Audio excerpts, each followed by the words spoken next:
everyone, you've signed on for another edition of the King's Castle. I'm King James. I'll be your host for the next hour of wrestling news, entertainment news, and whatever else you want to know.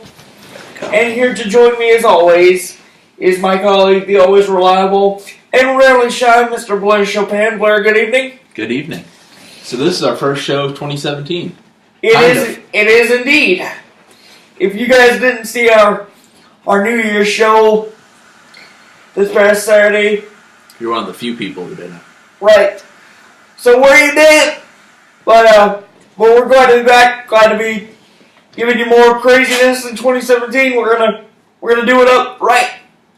But before we get into any wrestling talk tonight, we gotta follow up on something that happened over the weekend during our New Year's Eve show. Because as most of you know, we made a video reacting to Mariah Carey's debacle It went viral. of a performance on New Year's Rocking Eve. But what we haven't touched on yet is Mariah's side of the story. Oh, God. Because, Do we have to? yes, Okay. Mariah, This is the show about fairness. this is an honest question, Blair. But here's what happened. A few days after the performance, Mariah Carey's people had the nerve to blame the producers of New Year's Rockin' Eve, saying that there was a technical glitch, and that's what led to the majority of the disaster. What do you think of that? I think it's a good excuse. Their excuse was basically that her microphone wasn't working. She couldn't get the words weren't on the screen. And they were saying that ABC wanted her to screw it up because they knew it would go viral, or vinyl, as some people say, and that they would get tons of views out of it and tons of publicity. And when you think about New Year's Eve, and, there's multiple stations to watch the ball drop, everyone's kind of doing their own thing, kissing and smooching each other, and maybe they did. Maybe they did do it for a competitive advantage. I highly doubt it. I think Mariah looked drunk and or high out of her mind. Well, due to substances. Well, probably that you do.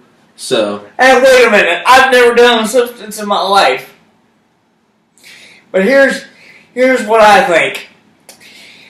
While it may be true that there was She didn't go to rehearsal. While there may be true that there was a technical issue during the performance, it doesn't change the fact that Mariah Carey acted as unprofessional as I've ever seen. Anyone in history? Well, I thought Hitler was pretty unprofessional. Well, this has nothing to do with Hitler. Let me explain. Well, I mean, unprofessional covers everybody. Because, for starters, Mariah didn't even go to her sound check. And the fact of the matter is, this is not supposed to be a karaoke performance. She was on live television. Oh, it was worse than a karaoke performance. And the fact of the matter is, I think our guy with karaoke with the raging lisp was better than this. The fact of the matter is, shout out lisp guy. I don't know what you're talking about, but anyway. Oh yeah, you do. I'm here without you, baby. Blair, I don't want to say names on the show because I don't want to embarrass people. But anyway. But he would have done better than Mariah. He wouldn't have stood there. But the fact is, Mariah forgot the words to her own song. And the fact is, after you've been in the business for 20 plus years, you know better than that. And you know that there are certain criteria you have to meet if you're going to sing professionally. Especially at that big of a spot.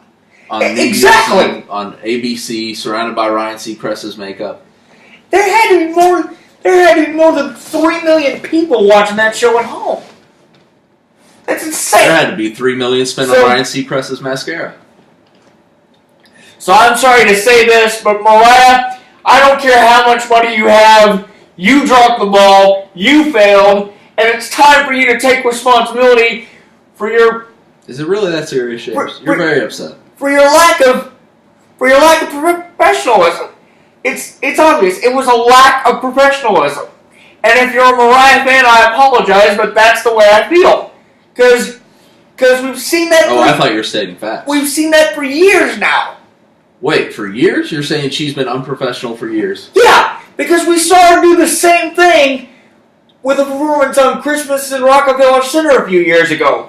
She stumbled on the words to All I Want for Christmas Is You, and that's her song. How did she mess the words up to that? I don't know. The words to that song. But anyway, that's all I want for Christmas is, I don't know, what am I supposed to say here? me? Myself? But James, okay, this is my follow-up question I was thinking of. So if she has a history of this, then why does she keep getting scheduled at these big-time spots? Because she's got a lot of money.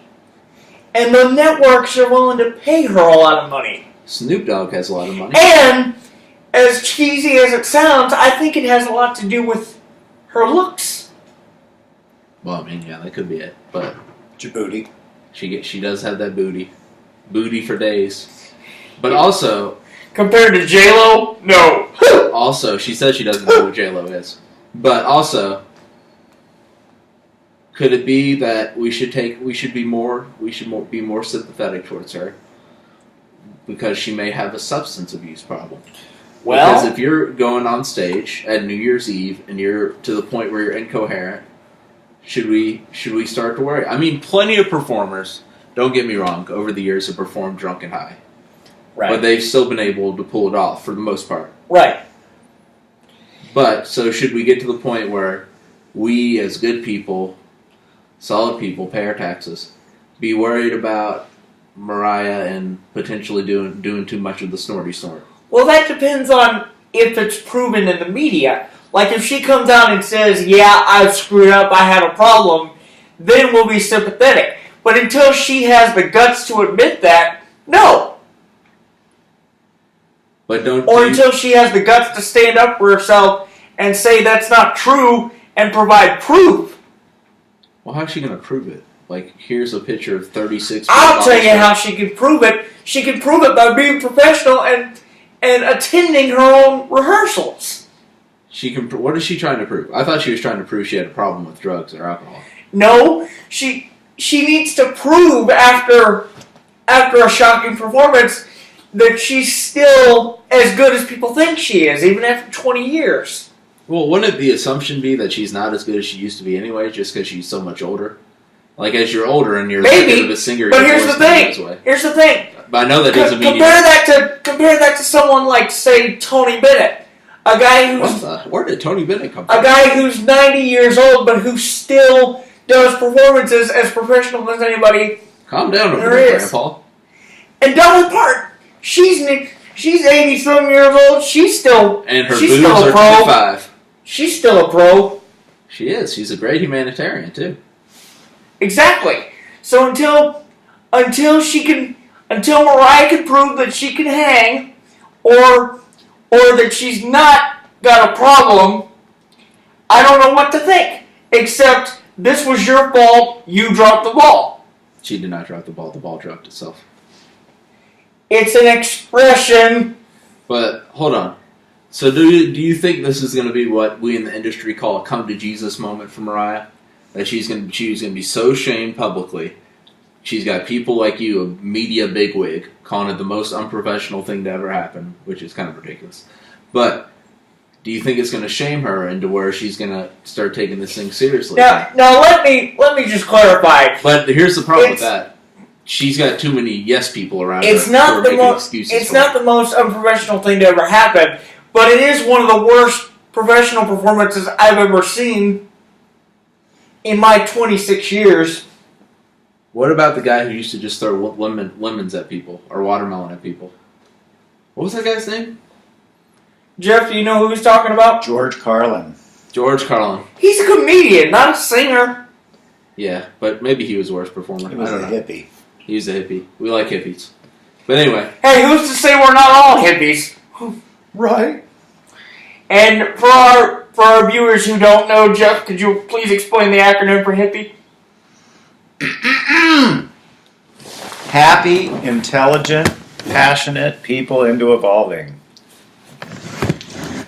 Ain't that the truth? Well, but when we come back, we're going to switch gears and get to the real piece of business, the wrestling business, so stay right there. Right into fifth gear. Good job, white boy.